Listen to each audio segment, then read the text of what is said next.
ଏବେ ଦେଖନ୍ତୁ କଲରା ଚିପ୍ସ ଛଣା ହେବ। ତେଲ ଏବେ ତାତି ଯାଇଛି।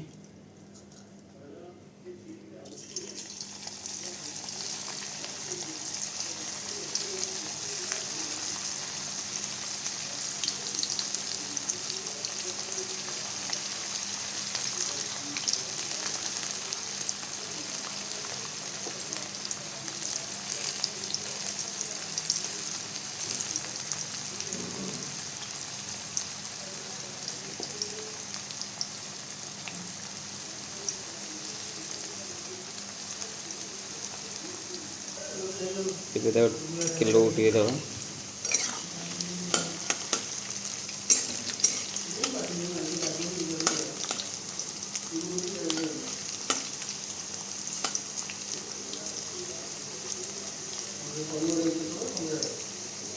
ଏବେ କଲରା ଚିପ୍ସ